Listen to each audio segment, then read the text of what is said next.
what we need to do is make sure that we match up the right pole with the proper bait runner. So here I've got demonstrated several different poles that we've used, and poles are really measured by their flexibility and their length. For example, this is a 7-foot medium action pole, and you can see that it has a pretty good bend, but it's pretty stiff, okay? As opposed to a light action pole, which would be a pole like this that has a much easier bend. It has more action and much lighter.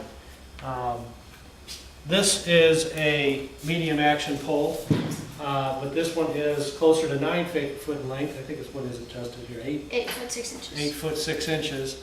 And then this is a medium action pole, and you can see that the difference is, medium heavy, and you can see the difference in diameter.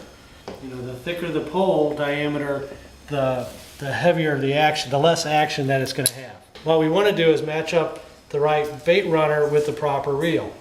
Notice the eyes in the poles. What are those eyes? Technical name for those eyes? Ferrules. They're called ferrules. We just call them eyes because if you said, hey, look at the size of that ferrule, no one's really going to understand what you're talking about, right? But notice that this lighter pole has a much smaller initial ferrule. So a larger spool reel isn't really designed for a larger spool reel.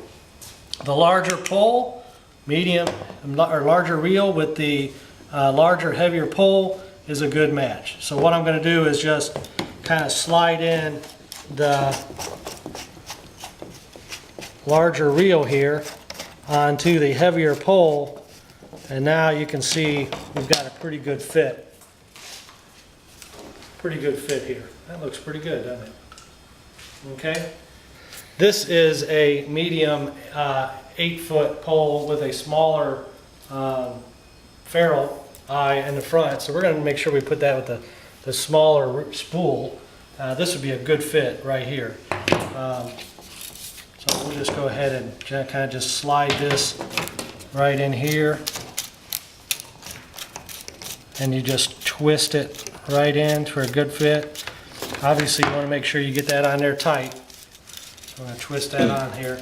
Notice that the open face reels sit below the pole as opposed to the closed face reels sit above the pole.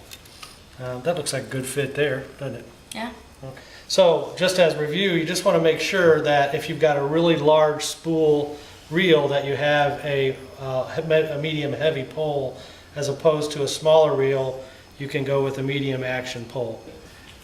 Your best bet to make sure they're all lined up is to go to your local bait shop that specializes in equipment. They will definitely help you put the right bait runner on the right pole. And in fact, if you do so, always ask for line, because they'll put the line on there for free for you. It's important to have a professional put your line on, because you can actually put the line on backwards. If it doesn't go on the reel as the same as it's coming off the reel, it's going to coil up on you. So best bet, go to a local bait shop, ask some questions, have them set you up with a nice combo. Hook up the rest of these reels on these poles, and then we're going to talk a little bit about how to put the proper setup on your fish and boat combos.